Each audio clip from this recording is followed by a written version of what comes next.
Guys আমরা এখন যাচ্ছি চন্দনবাড়ি, আর চন্দনবাড়ি যাওয়ার পথে আবারও আমরা সেই বরফ পেতে চলেছি। কারণ গতকাল যেমন আমরা সোনমার্গে বরফ পেয়েছিলাম, তার থেকে অল্প হলেও দারুণ লাগছে পরিবেশটা কিন্তু।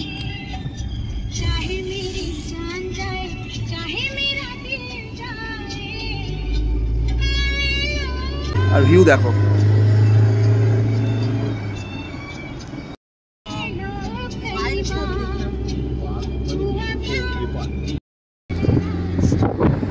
বন্ধুরা, পাহাড়ের উপরে বরফ দেখো, আর এই রাস্তা দিয়ে যাচ্ছি, দারুণ অভিজ্ঞতা হচ্ছে। পেছনটা দেখো, অপূর্ব অপূর্ব অপূর্ব সুন্দর। দেখো, এই সৌন্দর্যের কোনো কথা হবে না।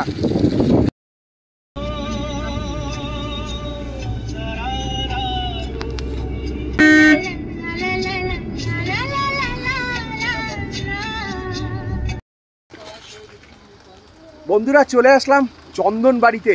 আর চন্দনবাড়ির টেম্পারেচার কিন্তু খুব কম, কারণ কাঁপাচ্ছে হাত ফাত। আবার সেই ঠান্ডাটা অনুভব করতে পারছি। গাড়ির লম্বা লাইন, তার মধ্যে দিয়ে আমাদেরকে যেতে হচ্ছে। আর বলে রাখি, এই চন্দনবাড়ি থেকে কিন্তু অমরনাথ যাত্রা শুরু হয়। আর এই অমরনাথ যাত্রা যেতে গেলে ওখান থেকে যেতে হবে, সম্পূর্ণটা তোমাদেরকে দেখাচ্ছি, সঙ্গে থাকো। Welcome to ইয়াত্রিস। অমরনাথ যাত্রা এখান থেকে কিন্তু শুরু হয়। এই যে লেখাটা দেখছো, এন্ট্রান্স, এই জায়গাটা থেকে কিন্তু অমরনাথ যাত্রা শুরু হয়। আর আমরা এই যে স্নো পেয়ে গেছি এইখানে, তো চলো এনজয় করতে হবে। এই যে ঘরগুলো দেখতে পাচ্ছ, অমরনাথ যাত্রীদের জন্যই কিন্তু এই ঘরগুলো তৈরি করা হয়েছে। এখান থেকে কিন্তু অমরনাথ যাত্রা শুরু হয়। এই যে জায়গাগুলো দেখা যাচ্ছে, এই জায়গাগুলোতেই যাত্রীদেরকে অপেক্ষা করানোর জন্য এই স্ট্যান্ডগুলো বানানো হয়েছে। আর ওইখানে দূরে লেখাই রয়েছে যে অমরনাথ যাত্রার শুভ সূচনা। এই দেখো, এখানে লেখা রয়েছে।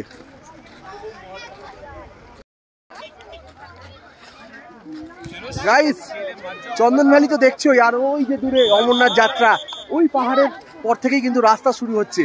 আর এই দেখো জায়গাটা, ওফ, চারিদিকে শুধু বরফ আর বরফ। এই হলো চন্দনবাড়ি।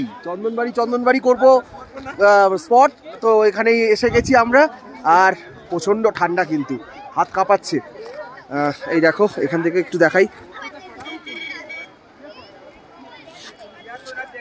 তোমাদেরকে। এই দেখো নিচে,